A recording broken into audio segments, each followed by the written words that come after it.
नमस्कार दोस्तों, स्वागत है आपका यूपी से इंसैट संतोष गावंडे में। तो आज हम हमारे जो कल का सेशन आधा रह गया था, हम कल आरबीआई और बैंकिंग के जो पीवाईक्यू है उनका एनालिसिस कर रहे थे। और कल हमारा टाइम आउट होने के कारण हमारा कुछ सेशन आधा रह गया था और क्वेश्चन की संख्या बहुत ज़्यादा रहने के कारण हमने उस सेक्शन के 2 पार्ट करने के सोचे थे। तो कल हमने पार्ट 1 के सेक्शन के ऊपर पूरी चर्चा कर ली। देखिए, अभी तक हमने पॉलिटी के पूरे पीवाईक्यू एनालिसिस कर लिए टॉपिक वाइज। अभी इकोनॉमिक में लगा हम 6वीं 7वीं क्लास में आ चुके हैं। अगर आपने वो क्लासेस नहीं देखे हैं तो वो आपको क्लासेस देखना बहुत इंपॉर्टेंट है। उन सारे क्लासेस की लिंक आपको नीचे डिस्क्रिप्शन में अलग अलग प्लेलिस्ट मिल जाएगी, तो आप जरूर वहाँ पर जाकर उसे विजिट कीजिए। तो चलिए, ज़्यादा देर न करते हुए हम आज के हमारे क्लास को शुरुआत कर देते हैं। तो वही मतलब हमने कल 2017 के तक के क्वेश्चन देख लिए थे। अब हम उससे आगे हमारे जितने क्वेश्चन बाकी है उसको एक बार देख लेते हैं। भारत में लघु वित्त बैंक को स्मॉल फाइनेंस बैंक का उद्देश्य क्या है? देखिए, लघु वित्त बैंक इनका उद्देश्य जानने से पहले ये जान लो कि एक्चुअल में स्मॉल फाइनेंस बैंक होते क्या है। देखिए, एक तरीके से यह बैंक ही है। और जो बैंक सारी गतिविधियां करती है, जमा लेना, जमा वापस करना, उसके बाद एफडी आरडी वगैरह, जो भी जितने भी काम बैंक करती है सभी काम ये भी बैंक करती है। बस क्या होता है, अगर देखो कोई बड़ी बैंक है, उनका स्थापन दूर दराज के क्षेत्रों में करना थोड़ा सा कॉस्टली होता है, क्योंकि अवसंरचना, वहाँ पर शाखा विस्तार, वहाँ पर बाकी कर्मचारियों की नियुक्ति, वो वहाँ पर जितना वहाँ पर लगाया जा रहा है उससे ज़्यादा तनख्वाह उनको लेना पड़ता है। और वहाँ से इनकम भी कम हो जाती है। इसी कारण एक कॉन्सेप्ट बनाया गया है कि हम छोटी बैंक बनाएंगे जहाँ पर बड़ा इतना इंफ्रा नहीं होगा। वहाँ के स्थानीय लोगों की जिस तरीके से रिक्वायरमेंट होगी उनके अनुसार ही वहाँ पर सुविधा दी जाएंगी। तो वही यहाँ पर पूछा जा रहा है कि स्मॉल फाइनेंस बैंक उनका गठन स्थापना करने का उद्देश्य क्या था। वही लघु व्यवसायी इकाइयों को ऋण की आपूर्ति करना। जी बिल्कुल सही। जो देखिए, स्मॉल जो क्या उद्योग होंगे, स्मॉल इंडस्ट्री हुई, वो कहाँ पर होगी? वह आमतौर पर दूर दराज क्षेत्रों में, ग्रामीण क्षेत्रों में होगी। ठीक है, जहाँ पर मतलब अभी अपनी क्या बोलते हैं, डेवलपिंग स्टेज में होगी। वही तो उन व्यवसाय को लोन देने का काम कौन करता है? स्मॉल फाइनेंस बैंक करती है। छोटे और सीमांत किसानों को ऋण की आपूर्ति करना। जी बिल्कुल सही। युवा उद्यमी को विशेष रूप से ग्रामीण क्षेत्रों में व्यवसाय स्थापित करने के लिए प्रोत्साहित करना। जी देखिए, स्मॉल फाइनेंस बैंक का उद्देश्य यह नहीं था। युवा उद्यमी को मतलब इसके लिए मुद्रा योजना बनाई गई है। मुद्रा, यहाँ पर किशोर, उसके बाद युवा, किशोर प्लस, इन लोगों के लिए अलग अलग कैटेगरी माध्यम से लगभग 10 लाख तक के लोन वह मुद्रा योजना के तहत प्राप्त कर सकते हैं।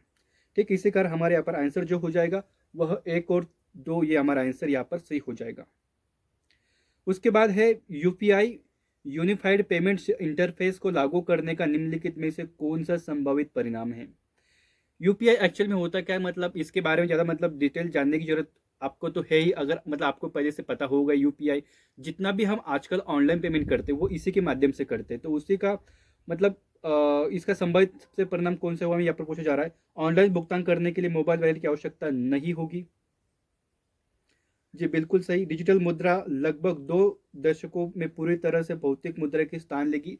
देखिए, ऐसा तो नहीं हो सकता है, क्योंकि डिजिटल या ऑनलाइन भुगतान की एक लिमिट होती है।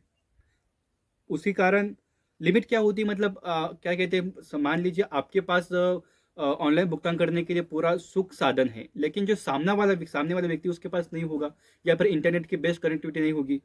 ठीक है, वो भी इतर अन्य जो फैक्टर है वो भी इसके ऊपर जिम्मेदार होती है ना। इसी कारण डिजिटल मुद्रा का जो डिजिटल मुद्रा है वो पूरी तरीके से भौतिक मुद्रा का स्थान लेगी, ये तो पॉसिबल नहीं है ना।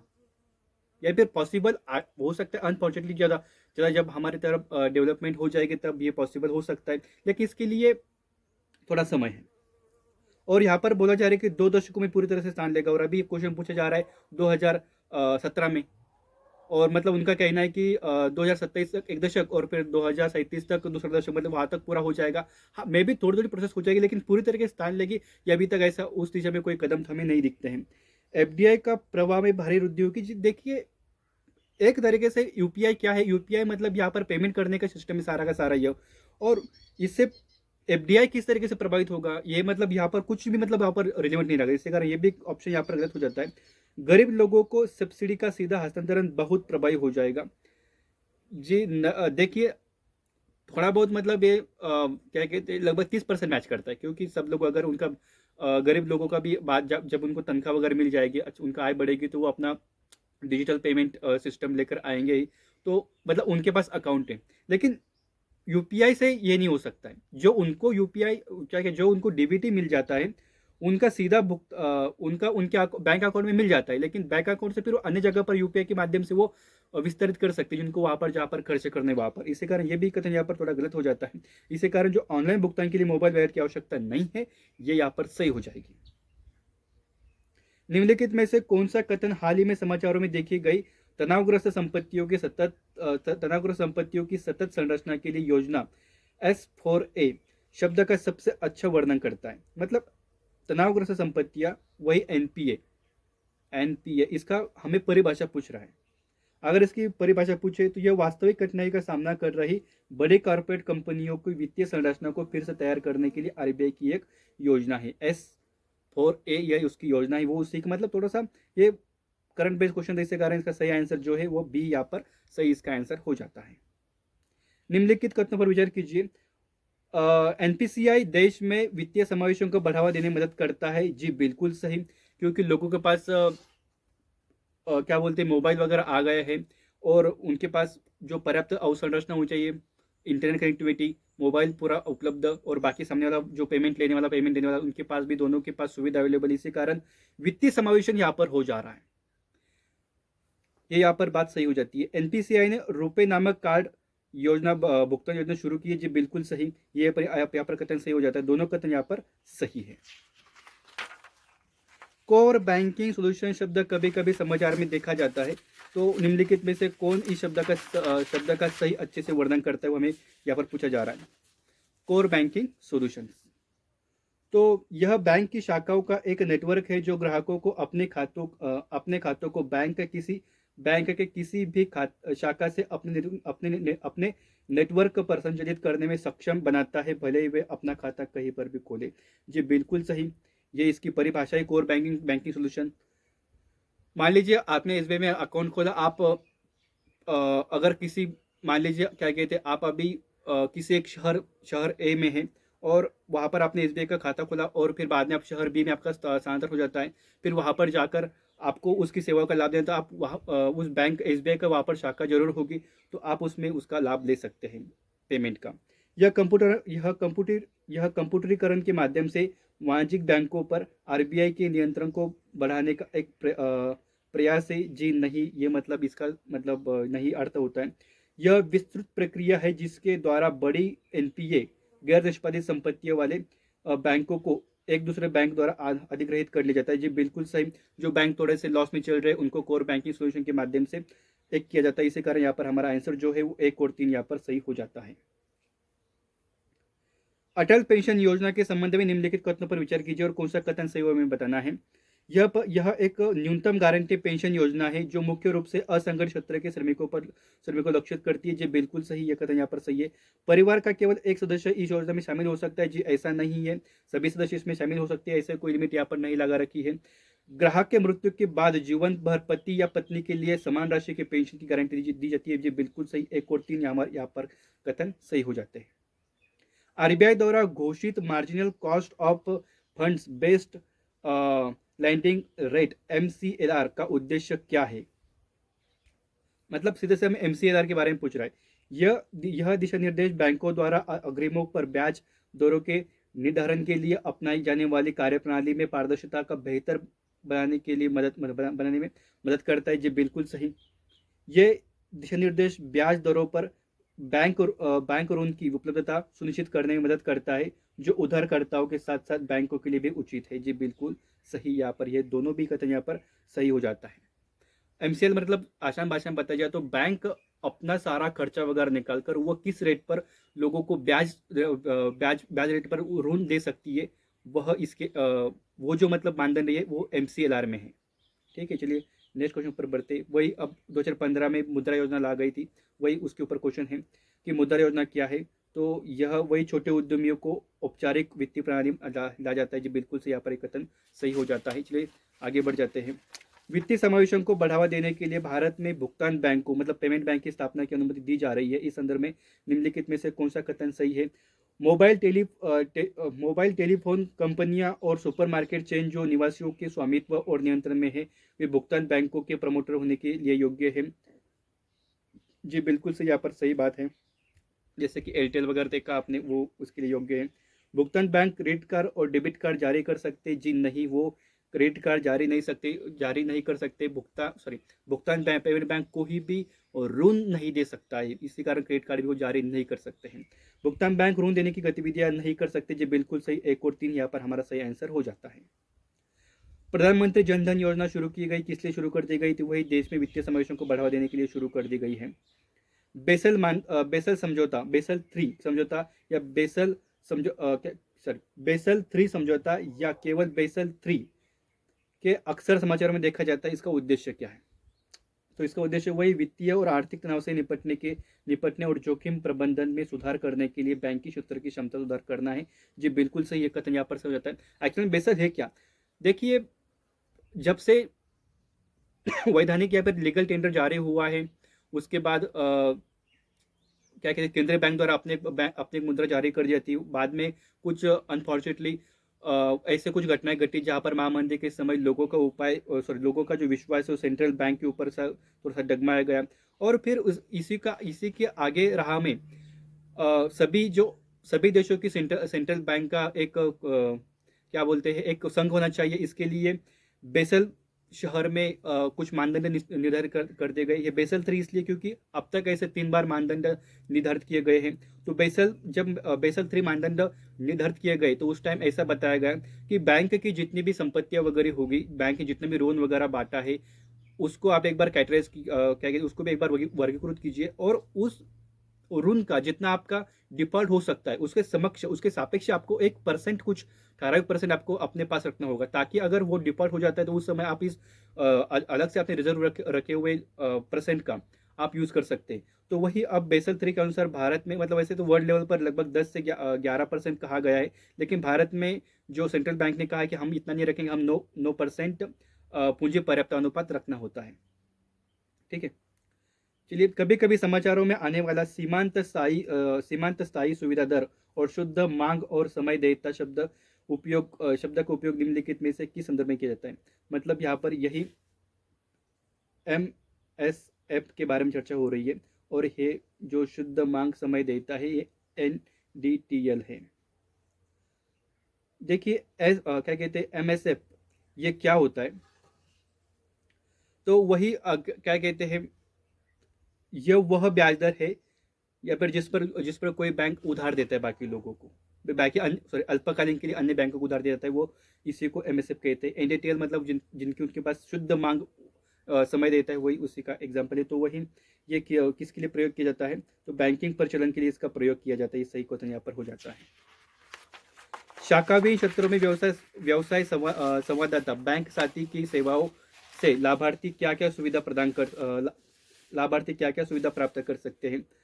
तो लाभार्थियों को उनके गांवों में सब्सिडी, सामाजिक सुरक्षा लाभ प्रदान करने में सक्षम बना सकता है। जी बिल्कुल सही। यह ग्रामीण क्षेत्रों में लाभार्थियों को जमा और निकासी करने में सक्षम बना सकते हैं। जी बिल्कुल सही, ये दोनों कथन यहाँ पर सही हो जाते हैं। निम्नलिखित में से कौन ग्रामीण परिवारों को प्रत्यक्ष ऋण सहायता प्रदान करता है? तो क्षेत्रीय ग्रामीण बैंक, बिल्कुल सही, और भूमि विकास बैंक, ये दोनों अपना PSL के तहत, प्राइमरी सेक्टर लैंडिंग के तहत ग्रामीण क्षेत्र परिवारों को अन्य उद्योग के लिए, कृषि के लिए या फिर अन्य कोई व्यवसाय संचालन करने के लिए लोन देते हैं। लेकिन जो है राष्ट्रीय कृषि विकास ग्रामीण बैंक है, मतलब नाबार्ड है, यह सीधे तौर, मतलब देखो, ये तो ग्रामीण परिवार को फंडिंग करता है, लेकिन ये सीधे तौर पर फंडिंग नहीं करता है, अन्य बैंकों को ये फंडिंग करता है ताकि आप बाकी लोगों को फंडिंग कर सके जहां पर जरूरत है उस स्थान पर। इसी कारण 1 और 3 यहाँ पर हमारा सही आंसर हो जाता है। भारत में बैंकों द्वारा प्राथमिकता प्राप्त क्षेत्र ऋण में डैश को ऋण देना शामिल है। किसको शामिल है?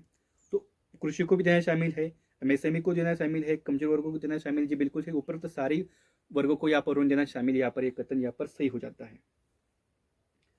भारतीय रिजर्व बैंक निम्नलिखित मामलों में मामले में वाणिज्यिक बैंकों को नियंत्रित करता है। किस किस मामले में नियंत्रित करता है? तो परिसंपत्तियों की तरलता के बारे में नियंत्रित करता है जी, बिल्कुल सही। शाखा विस्तार में भी करता है, बैंकों के विलय में भी करता है, बैंकों के समापन भी करता है जी, बिल्कुल सही। चारों में जो है आरबीआई वाणिज्यिक बैंकों को नियंत्रित क्या कंट्रोल करता है, क्योंकि आरबीआई को बैंकों का बैंक ही कहा जाता है ना, इसी कारण आरबीआई बैंकों के बैंक के रूप में, अभी मतलब वही कहा और वही सामने आ गया, बैंकों के बैंक के रूप में कार्य करता है। इसका तात्पर्य क्या हो सकता है या क्या होगा? अन्य बैंक आरबीआई के पास अपनी जमा राशि रखते हैं जी, बिल्कुल सही। आरबीआई जरूरत के समय वाणिज्यिक बैंकों को धन उधार देता है जी, बिल्कुल सही। आरबीआई वाणिज्यिक बैंकों को मौद्रिक मामलों की सलाह देता है जी, बिल्कुल सही। यहाँ पर तीनों कथन यहाँ पर सही हो जाते हैं, क्योंकि इसी कारण लीड बैंक योजना देखिए, मतलब हमने इसके पहले भी इसके कल का जो हमने क्लास शूट किया था या फिर कल की क्लास में हम इसको देखा था कि लीड बैंक योजना क्या है। तो वही व्यक्तिगत बैंकों को गहन विकास के लिए विशेष जिलों को अपनाया जाता है, बिल्कुल सही। यहाँ पर सही कथन यहाँ पर हो जाता है। वाणिज्यिक बैंकों द्वारा टीजर लोन की पेशकश आर्थिक चिंता का कारण क्यों है? तो क्यों है? क्योंकि टीजर लोन को सब प्राइम लेंडिंग का एक पहलू माना जाता है और भविष्य में बैंकों को डिफॉल्टर्स के जोखिम का सामना करना पड़ सकता है जी, बिल्कुल सही। यहाँ पर एक कथन सही हो जाता है। भारत में टीजर लोन ज्यादातर अनुभवविहीन उद्यमियों को विनिर्माण या निर्यात इकाइयों स्थापित करने के लिए दिए जाते हैं जी। अन्य टीजर लोन अन्य क्षेत्रों के लिए दिए जाते हैं, केवल अनुभवहीन उद्यमियों या विनिर्माण के लिए नहीं दिए जाते। इसी कारण कथन यहाँ पर रॉन्ग हो जाता है। भारत में कृषि और संबंध गतिविधियों के लिए ऋण वितरण में निम्नलिखित में से किसकी हिस्सेदारी सबसे ज्यादा है? तो वही वाणिज्यिक बैंक की सबसे ज्यादा हिस्सेदारी है, कि हमने कल भी देखा था इसके बारे में। चलिए आगे बढ़ जाते हैं। माइक्रो फाइनेंस कम आय वर्ग के लोगों को वित्तीय सेवाओं का प्रावधान है, उसमें से इसमें उपरोक्त और स्वरोजगार दोनों शामिल है। माइक्रो फाइनेंस के तहत दी सेवा क्या क्या है? तो वही ऋण सुविधा दी जाती है, बचत संकाय दी जाता है, बीमा सुविधा दी जाती है, फंड ट्रांसफर संकाय दी जाती है, बिल्कुल सही। चारों यहाँ पर सही हो जाते हैं। अब चलिए ये लास्ट क्वेश्चन है हमारा। भारत के संदर्भ में निम्नलिखित कथनों पर विचार कीजिए। उपरोक्त में से भारत में वित्तीय समावेशन प्राप्त करने के लिए क्या क्या कदम उठाए गए? जी बिल्कुल सही। बैंकों को राष्ट्रीयकरण भी कर दिया गया, क्षेत्रीय बैंक का गठन भी कर दिया गया जी, बिल्कुल सही। अभी आज क्या कहते हैं, अभी नवंबर का या फिर 2025 का 25-26 का करंट अफेयर है। एक एक राज्य एक क्षेत्रीय बैंक, एक राज्य एक क्षेत्रीय ग्रामीण बैंक, इस योजना के तहत अब केवल एक राज्य के लिए एक क्षेत्रीय ग्रामीण बैंक का प्रावधान कर दिया गया है। ये आपको करंट अफेयर यहाँ पर अपडेट करना पड़ेगा और इसके बारे में थोड़ी डिटेल से देखिएगा। बैंक शाखाओं द्वारा गांवों को अपनाया जाता है जी, बिल्कुल से। गांवों को दत्तक लिया जाता है, उनको स्पेशल तरीके से उनको ही कर दिया जाता है। अगर इसका मतलब मेरा प्राइवेट एग्जांपल दिया जाए, मतलब मेरे ऊपर कुछ क्या बोलते, मेरे पास कुछ ज़मीन थी, तो उसी के आधार पर मतलब मैं क्रॉप लोन लेने के लिए बैंक गया था। तो मतलब मैं महाराष्ट्र से हूँ, तो लगभग मैं पहले गया महाराष्ट्र ग्रामीण बैंक में, महाराष्ट्र ग्रामीण बैंक वहाँ पर गया। उन लोगों ने कहा कि मतलब मैं गांव मतलब मेरे गांव मतलब क्या है, मेरे गांव का नाम मैंने बताया, मैं बरहारखेड़ा से हूँ। तो उन्होंने कहा कि महाराष्ट्र बैंक ने कहा कि नहीं, इस गांव के जो अकाउंट है मतलब इस गांव के अकाउंट, मतलब उन्होंने मेरा अकाउंट खाता ही नहीं खोला, क्योंकि बोले कि इन लोगों का अकाउंट हम खोलते नहीं है, आपका जो गांव है वो एसबीआई ने दत्तक लिया हुआ है, तो आप जाइए एसबीआई में, आपका अकाउंट वहीं पर ओपन हो जाएगा। तो ठीक है, मैं एसबीआई गया, वहाँ पर उन्होंने कहा कि आप बरार करा के, तो फिर चलिए उन्होंने मतलब मेरा वहाँ पर अकाउंट जो है वो ओपन कर लिया। फिर मैंने कहा कि मुझे क्रॉप लोन चाहिए, क्रॉप लोन चाहिए। फिर बोले कि देखिए आपकी जो ज़मीन है वह है सिपोरा में, मतलब मेरी जो ज़मीन है वो पड़ोस के गाँव में पूरी की पूरी मेरे नाम के ऊपर। वो बोले कि आपकी जो ज़मीन है वो सिपोरा में है, और जो लगभग सिपोरा है, जो सिपोरा गांव की ज़मीन है उन लोगों को हम क्रॉप लोन देते नहीं हैं। क्यों नहीं देते हैं? क्योंकि सिपोरा इस गांव को दत्तक ले रखा है बैंक ऑफ महाराष्ट्र ने। तो आप जाइए बैंक ऑफ महाराष्ट्र में, वहाँ पर आप अकाउंट खोलिए और फिर आपको वहीं पर क्रॉप लोन मिल जाएगा। तो फिर मैं गया बैंक ऑफ महाराष्ट्र, वहाँ पर मेरा अकाउंट बैंक वहाँ पर गया और मेरा वहाँ पर अकाउंट वगैरह खुला। वहाँ पर मैंने दस्तावेज वगैरह पूरा दे दिया और क्रॉप लोन के लिए अप्लीकेशन कर दिया।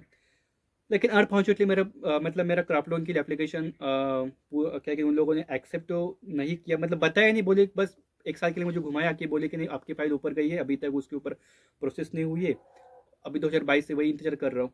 लेकिन जाने दो, अब उनकी मर्जी, मतलब हम नहीं कह सकते हमें दे। तो इसी के तहत कि बैंक शाखाओं द्वारा गाँव को अपना जाता है, मैंने इसका सही मतलब मेरे रियल लाइफ में इसका एग्जाम्पल अनुभव ले लिया है। इससे अगर आपके साथ ये थोड़ा सा पल मेरा साझा किया।